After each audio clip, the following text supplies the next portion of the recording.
നമസ്കാരം. നമസ്കാരം. അതായത് KC വേണുഗോപാൽ മുഖ്യമന്ത്രി ആകണമെന്ന് പറഞ്ഞുകൊണ്ട് സുധാകരൻ ഒരു പോസ്റ്റ് ഇട്ടിരിക്കുകയാണ്. ആദ്യം അദ്ദേഹം രമേശ് ചെന്നിത്തല മുഖ്യമന്ത്രി ആകണമെന്ന് പറഞ്ഞിട്ടൊരു പോസ്റ്റ് ഇട്ടിരുന്നു.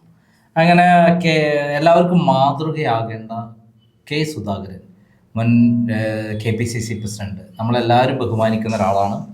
അദ്ദേഹം തീപ്പൊരി നേതാവാണ്, പിണറായി വിജയനോട് ഏറ്റുമുട്ടുന്ന ആളാണ്, എല്ലാം ഉണ്ട്. പക്ഷെ അദ്ദേഹം അവസാനം ഈ UDFനുള്ളിൽ കലാപം ഉണ്ടാക്കാനുള്ള പരിപാടിയാണ്. കഴിഞ്ഞ തവണത്തെ ഇലക്ഷനിലൊക്കെ പറഞ്ഞത് MP-മാർ മത്സരിക്കണ്ട എന്ന് പറഞ്ഞിട്ടുള്ള തീരുമാനം വന്നതാണ്. അതിൻ്റെ ഭാഗമായിട്ടാണ് അദ്ദേഹത്തിന് MLA അവിടെ മത്സരിക്കാൻ പോകാൻ പറ്റാത്തത്. അദ്ദേഹം തന്നെ MP ആയിട്ട് മത്സരിച്ച് ജയിച്ചുള്ള ഒരാൾ അദ്ദേഹം ചെറിയ കുട്ടികളെ പോലെ കടുംപിടുത്തം പിടിക്കുകയും അവസാനം ഖാർഗെ അടക്കം രാഹുൽ ഗാന്ധി അടക്കം ഇടപെട്ടിട്ടാണ് അദ്ദേഹത്തെ പിൻവലിപ്പിച്ചത്. എന്താണ് അദ്ദേഹം ഇങ്ങനെയൊക്കെ കാട്ടിക്കൂട്ടുന്നത്? ഒരു ഭരണം കൈ കിട്ടിയിട്ടില്ല, കിട്ടാൻ പോകുന്നുള്ള പ്രതീതിയുള്ളൂ.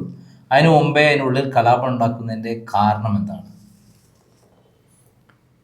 സുധാകരൻ അങ്ങനൊരു പെരുമാറ്റം ഉണ്ടാകുന്നതിൽ സുധാകരൻ്റെ ഭാഗത്ത് ന്യായീകരണങ്ങൾ ഒത്തിരിയുണ്ട്. പക്ഷെ കോൺഗ്രസിന് വേണ്ടി അത് ചെയ്തു എന്ന് പറയുമ്പോൾ മാത്രമേ പ്രശ്നമുള്ളൂ.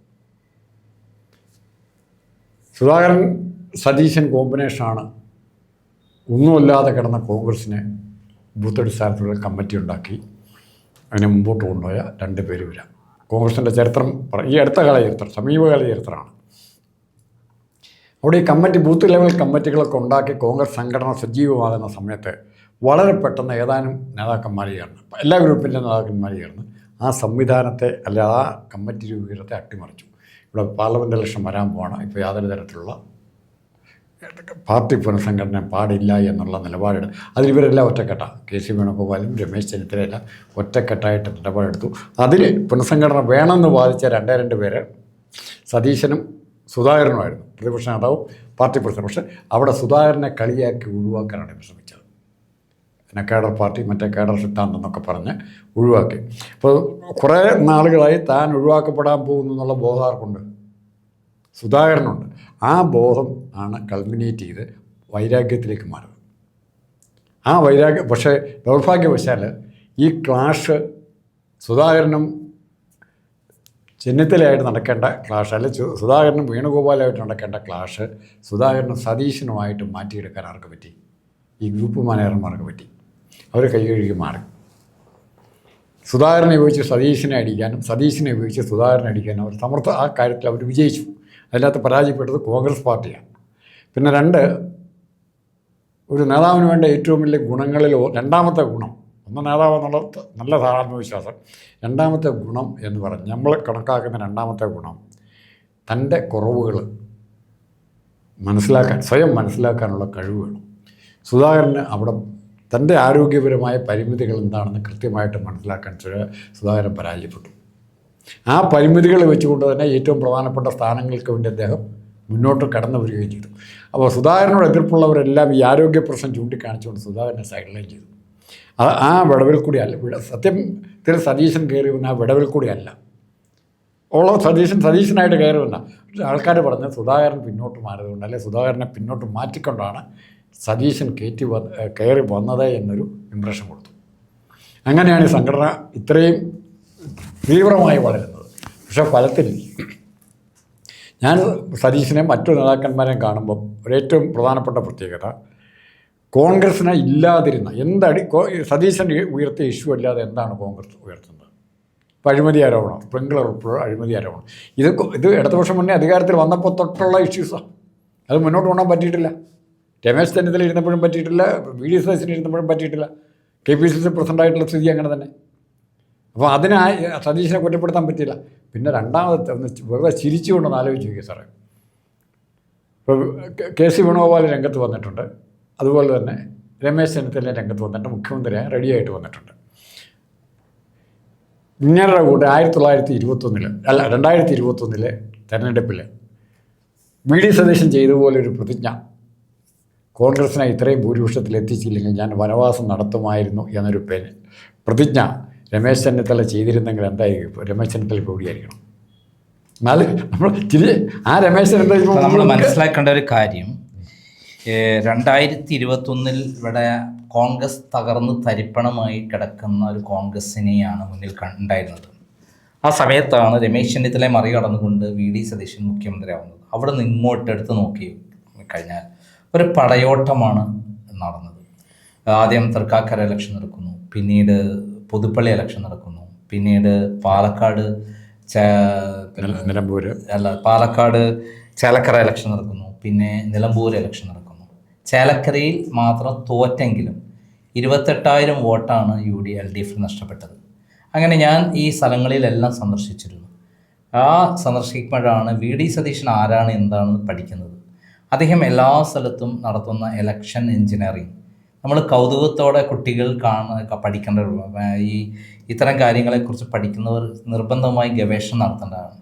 ഓരോ പ്രദേശത്തെയും സാഹചര്യങ്ങൾ, അത് സമുദായങ്ങൾ, സംഘടനകൾ, ഇവരെല്ലാവരെയും നേരിട്ട് കാണുകയും അവരെയൊക്കെ കോർത്തിണക്കിക്കൊണ്ട് കോൺഗ്രസ് മാത്രമല്ല കോൺഗ്രസിൻ്റെ ഗ്രൂപ്പ് തലത്തിലുള്ള പ്രവർത്തനം സജീവമാക്കി വീടുകൾ തോറുമുള്ള പ്രചരണം മാത്രമല്ല,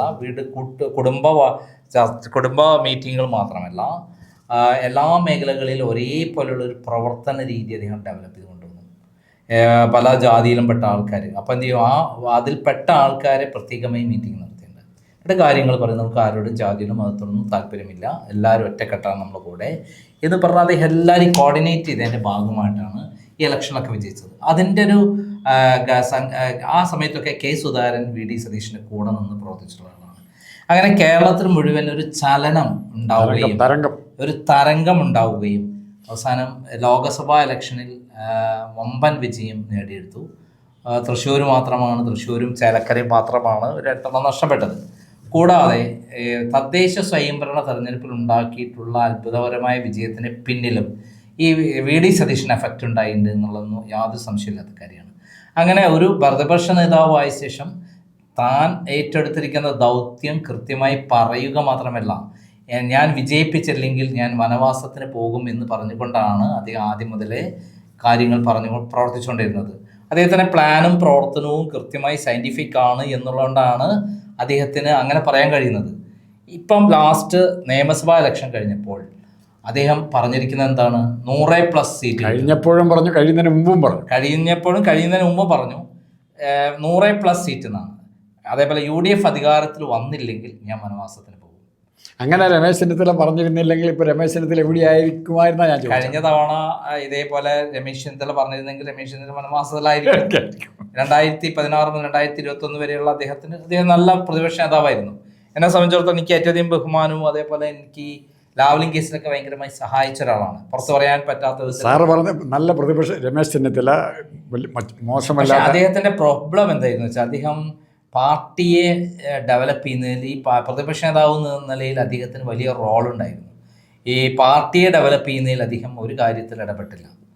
ഇപ്പം പ്രതിപക്ഷ നേതാവ് VD സതീശൻ അടുത്ത ദിവസം ചെയ്തൊരു കാര്യം നമ്മൾ പ്രത്യേകം ശ്രദ്ധയാണ്. എല്ലാ ബൂത്ത് തലത്തിലുള്ള ആൾക്കാരും നിങ്ങൾ കാവൽ നിൽക്കണം. സ്ട്രോങ് റൂമുകൾക്ക് അവിടെ പട്ടാളത്തെ ഏൽപ്പിച്ചുകൊണ്ടോ പോലീസിനെ ഏൽപ്പിച്ചുകൊണ്ടോ കാര്യമില്ല, അവിടെ നമ്മൾ കാവൽ നിൽക്കണം, തിരിമറി നടത്താൻ സാധ്യതയുണ്ട് എന്നൊരു പ്രസ്താവന മാത്രമേ അദ്ദേഹം കൃത്യമായി പറഞ്ഞു. ഈ ടോട്ടൽ വോട്ടേഴ്സിന്റെ ലിസ്റ്റ് ഇതുവരെ പബ്ലിഷ് ചെയ്തില്ല. കൃത്യമായിട്ട് ഓരോ സ്ഥലത്ത് ഇടപെടൽ നടത്തി കൃത്യമായിട്ടുള്ളൊരു ഘട്ടം ഘട്ടമായിട്ടുള്ള കോൺഗ്രസിനെ ഉയർത്തെഴുന്നേൽപ്പിച്ച് പ്രവർത്തകരെ സജ്ജീകരാക്കി. ഇന്ന് കേരളത്തിൽ UDF എന്ന് പറഞ്ഞ ടീമാണ് എന്ന് പറയുന്ന മാത്രമല്ല അദ്ദേഹം എല്ലാ പാർട്ടികളിലും ഉൾപ്പെട്ട എല്ലാ പാർട്ടികൾക്കും പ്രാധാന്യം കൊടുത്ത് അദ്ദേഹത്താൽ പ്രായമുള്ള ആളുകളാണ് അതിൻ്റെ നേതാക്കന്മാരൊക്കെ, അവരെയൊക്കെ കണ്ട് കൃത്യമായി ഇതാക്കി അവരെയും കൂടെ സജ്ജീകരിച്ച് യുദ്ധത്തിൽ അദ്ദേഹം ഒറ്റക്കെട്ടുള്ള ടീം UDF ആണെന്ന് പ്രഖ്യാപിച്ചത് നമ്മുടെ VD സതീശനാണ്.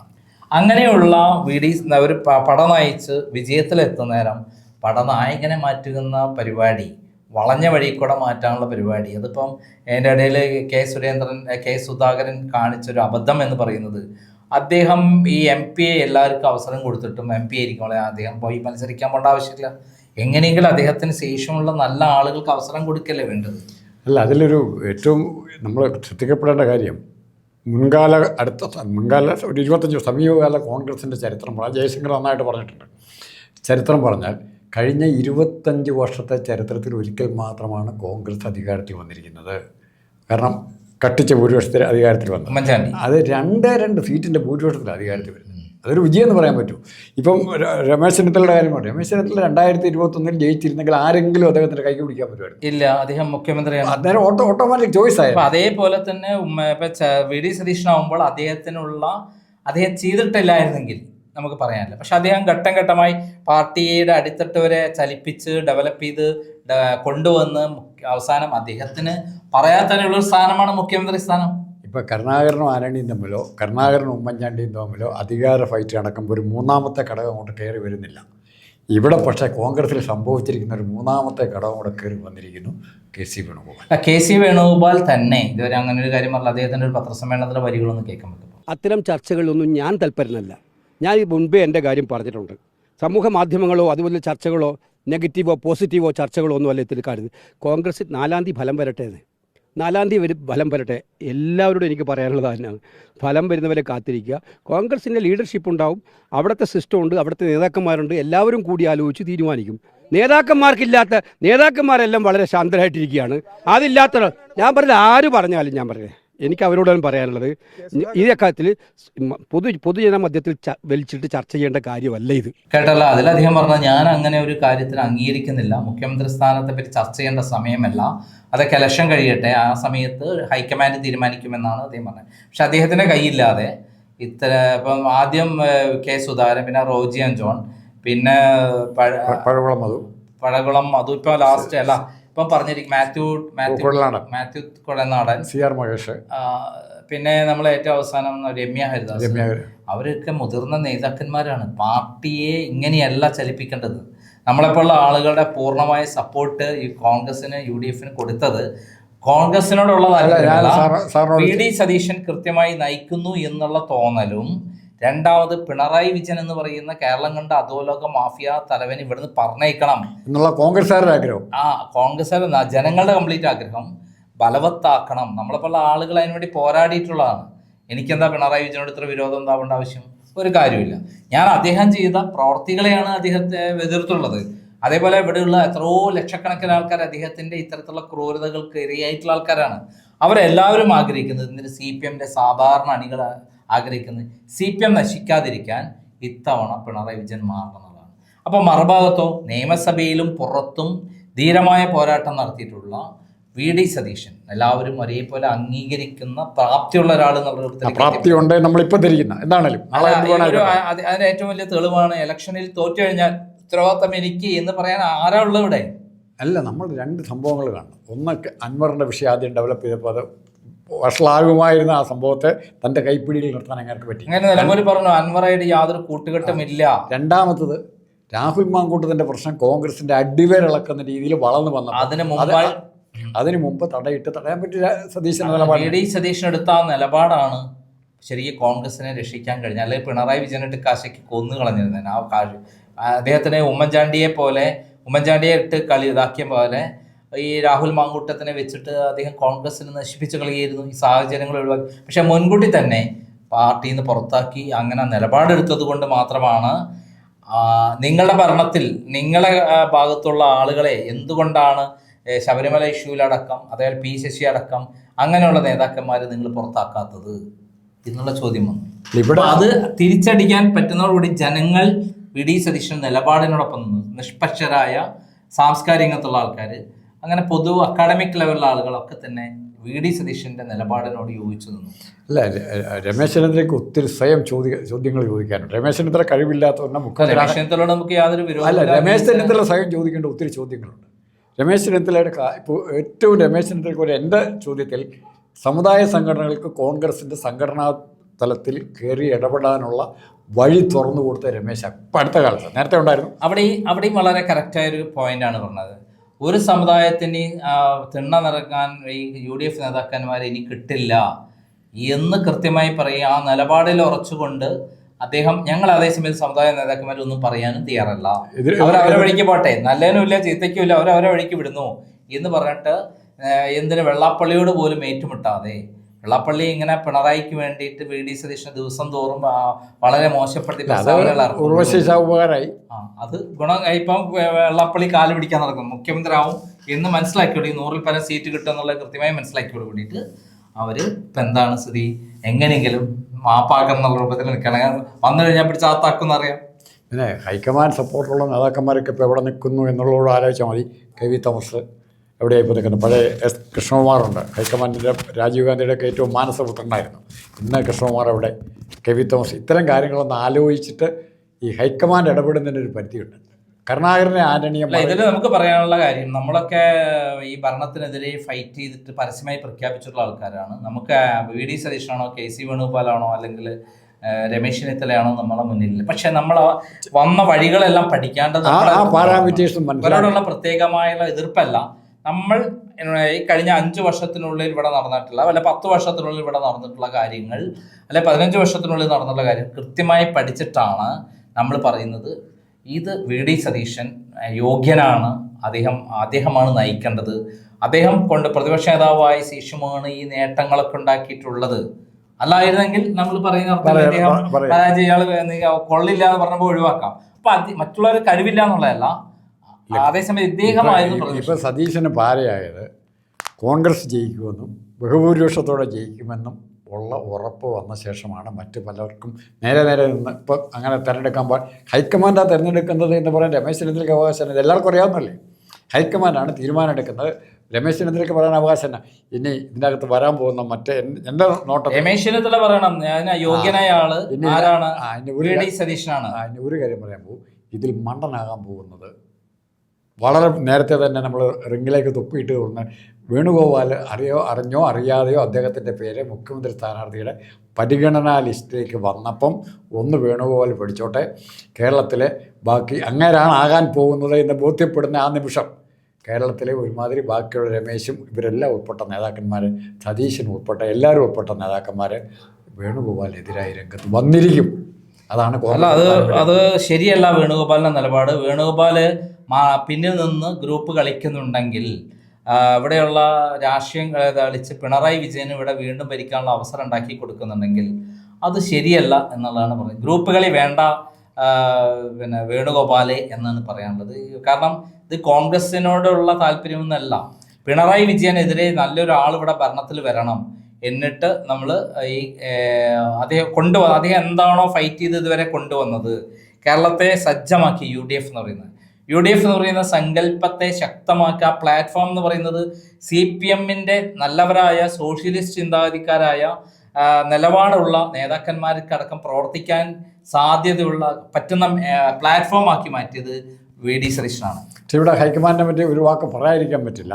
ഹൈക്കമാൻഡ് പരാജയപ്പെട്ടത് ഇവിടുത്തെ പല സ്ഥാനാർത്ഥികളെ ജയിച്ചാലും തോറ്റാലും ഐഡൻറ്റിഫൈ ചെയ്ത് രമേശിൻ്റെ സ്ഥാനാർത്ഥി, വേണുഗോപാലിൻ്റെ സ്ഥാനാർത്ഥി, അല്ലെങ്കിൽ സതീശൻ്റെ സ്ഥാനാർത്ഥി, ഈ രീതിയിൽ കോൺഗ്രസ്സുകാരെ ജയിപ്പിക്കുന്ന കോൺഗ്രസ്സുകാരെ ജയിപ്പിക്കുന്നത് ഇവരുടെ ആരുടെയും പ്രത്യേക കഴിവുണ്ടല്ലോ. അവരെ ബ്രാൻഡ് ചെയ്യാനുള്ള അവസരം ഉണ്ടാക്കാൻ ഹൈക്കമാൻഡിൻ്റെ പ്രവൃത്തി കാരണമായി തന്നെ ഞാൻ പറയും. ഓക്കെ, നമുക്ക് കാത്തിരിക്കാം.